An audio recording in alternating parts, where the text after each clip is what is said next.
Hello mga mare! Kagabi nga may pasalubong si Daddy B na Jollibee. Kaya naman sinamahan ko na siyang magkape dito. Bale, ito na lang din ang magsisilbing breakfast ko mga mare. Naku, ang laki pa naman ng calories nitong burger, nakshuta. Noong namili pala kami sa Polomolok mga mare, eto may nabili ako sa Wawa. Ito yung matagal ko nang gustong bilhin sa Shopee. Kaso nga hindi ko pa ma-check out.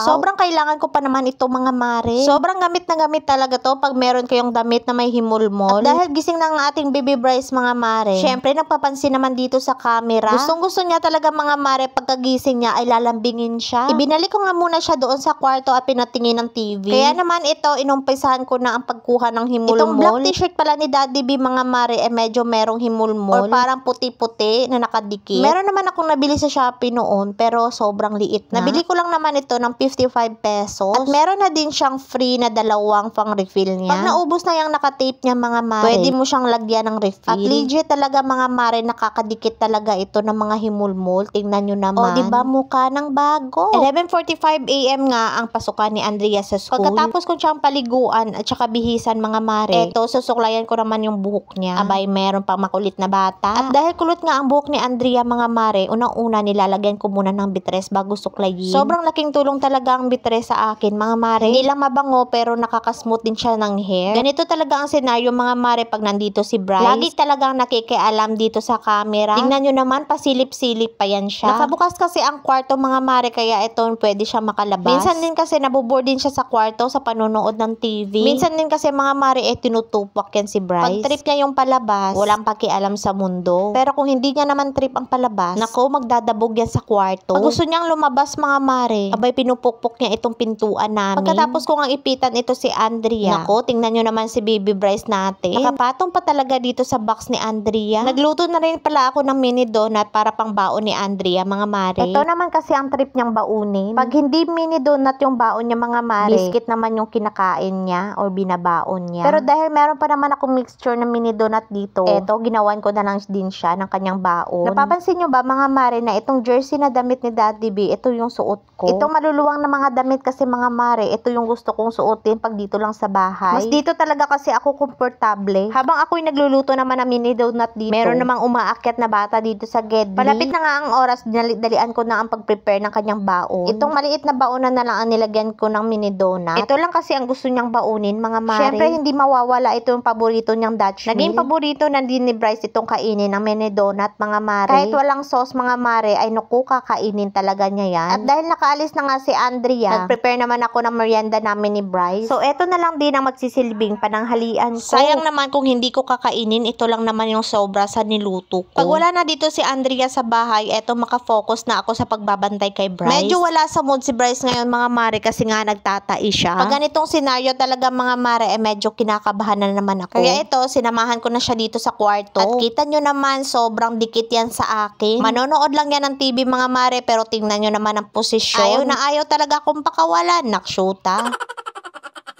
O ayan, sa wakas nakatulog na din. O diba sa posisyon pa lang niya mga mare ay ayaw na talaga akong pakawalan, nakaunan yan sa akin. Bihira lang talaga sa isang araw mga mare na 2 beses yan matutulog. Pero usually mga mare, 1 beses na lang talaga. At dahil nakatulog na nga si Bryce mga mare, meron naman akong labahin dito sa labas. Sobrang dami na nga ang nakatambak na labahin ko. Medyo konti lang ang lalaban ko ngayon mga mare, yung mga importante lang. Isa na doon yung mga uniform ng mga bata. Syempre yung mga ibang labahin mga mare, bukas na naman. Kailangan ko lang talaga hati-hatiin yung mga trabaho dito sa bahay. Makakilos lang talaga ako ng maayos mga mare kung tulog si Bryce. Mabuti na lang talaga mga mare dito sa labas ay hindi masyadong mainit ngayon. Dinali-dalian ko na nga ang pagkilos mga mare kasi meron pa naghihintay na mga hugasin doon sa loob ng bahay. Aside sa hugasin mga mare, meron din nakatambak na tutupiin. Pero pagkatapos kong magsampay ng damit mga mare, naglampaso na ako dito sa sahig namin. Matagal na nga sira yung map namin mga mare, nako hindi pa nga ako nakabili ng bago. Kaya naman itong basahan muna ang ginamit ko. Sa ngayon kasi mga mare, naghahanap pa ako sa orange app ng magandang map. Meron naman akong nakitang maganda doon mga mare, kaso nga sobrang mahal nga. Hindi pa kaya ng budget. Pero pag meron akong makitang mura, syempre check out na natin yan. Kaya ito muna ang ginagawa ko pansamantala. Syempre ginagawa ko lang ito mga mare kung tulog ang bata. Tumawag na nga ako kay Taytay mga mare na susunduin niya si Andrea. May meeting pala si Andrea ngayon sa school, kaso hindi ako pumunta. Pero nung dumating na si Andrea sa bahay, ay umalis din kami papunta ng city. Kahapon kasi mga mare ay hindi ako nakabili ng ng isda sa palengke. Dito kasi sa binibilhan namin ng isda mga mare, napakamura lang. Kaya naman talaga dinadayo ko talaga ito para dito bumili. Pero pagkadating namin sa bahay mga mare, itong si Bryle, busy sa pag-exercise. Bali itong mga kasama niya mga mare ay kaklase niya at saka kapitbahay na din namin. Tuwing gabi mga mare ay ganito talaga yung setup nila dito. Pero minsan ay nagji-gym din yan siya. Habang nagluluto naman ako dito sa loob ng bahay, binuksan ko na din itong sulat. Naku, ito na pala yung national ID ni Bryle. Bali yung national ID ni Bryle at saka ni Andrea ay sabay dumating. So eto pala ang naging hapunan ko mga mare. 2 itlog, 3 mini hotdog, piniritong isda, atsara, at pipino. Pagkatapos kong kumain, pinainom ko na din si Bryce ng RC Flora. Dumaan din kasi kami kanina sa pharmacy, hindi ko na na-videohan. O siya, hanggang dito na lang mga mare. Salamat sa panonood. Mwah!